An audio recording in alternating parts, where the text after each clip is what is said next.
This semester we went on a school trip to Budapest. Budapest is the capital of Hungary and 1.75 million people live there, which is quite a large portion of the country's total population of 9.8 million people.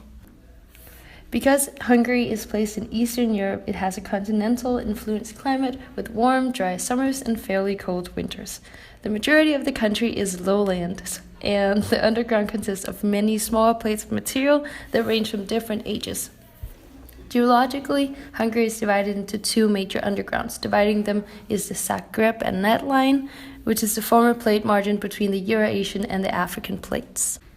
Hungary's temperature is generally warmer than, for instance, neighboring Austria, which is because of the southern flow over the Alps of the Gulf Stream. In Hungary, we also see a large river, Danube. The Danube runs through Budapest and further on 2,860 kilometers. It therefore scores the second largest river in Europe, and the river is also the most biodiverse river in Europe and is home for plenty of fish species. The Danube also divides the two parts of the city, Buda and Pest, and is also geostrategical reason why the city is located where it is. Since Romans thought to take advantage of the river and of the many hot springs that can be found in the deeps of Budapest. At our visit in Budapest, we saw that the population in streets and shops generally showed a low diversity.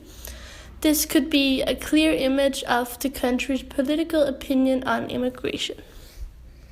At our trip, we visited the CEU, Central European University, is a worldwide known university located in Budapest, Hungary. The slogan of the institution is "Feed your mind, find your passion." The university was founded in 1991, 3 years after the fall of the Berlin Wall. The university is meant to facilitate the shift from dictatorship to democracy. The university is based on values such as diversity, human rights, and encourages critical thinking. At the university, you can obtain both American and Hungarian degrees, and CEU is the second most international university in the world. CEU currently has 1,448 students, and the classes consist of no more than 15 students usually, creating a small, intimate seminar. So here we see acoustic panels. They're super awesome and super pretty. The university is founded by George Soros, who is a well-renowned philanthropist, political activist. George Soros has in the past 30 years spent a fortune on supporting projects which help to encourage fair and accountable governments, as well as promoting freedom of expression and education. Soros was born in Hungary in 1930, but currently lives in the United States. Having lived through the Nazi occupation from 1944 to 45, which resulted in the murder of 500,000 Hungarian Jews, his own family, who had Jewish background, survived by falsifying their documents and helped many people do the same. Soros founded the Open Societies Foundation, and due to its policies, which are promoting human rights and combating corruption,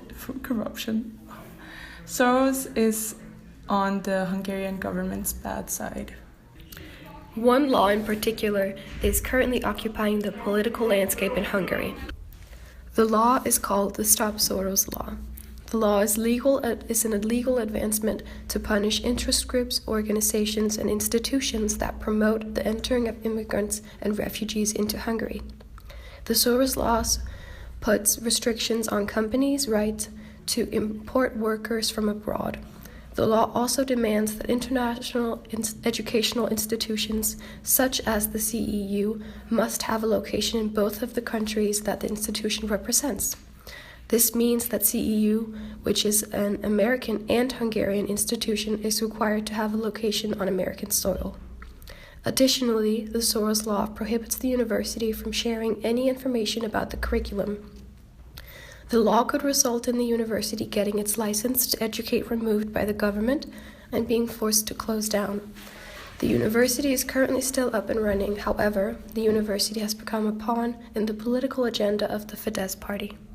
The EU has also shown huge concerns to this specific case due to academic freedom is a core value in Europe, and therefore the Commission has chosen to take this case to the EU court, and the relationship between EU and Hungary has only worsened because of this, due to Hungary again is pushing the limits of European standards and values. But despite all the criticism, Orban has still not changed his law or perspective on the case. Many believe that the Commission should act more aggressively on the case.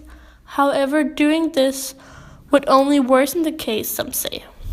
Orban states clearly that he is the people and that he speaks for the people, and therefore to what length the EU should go are an extremely sensitive line, since Orban and Hungary still have the same rights as any other EU member.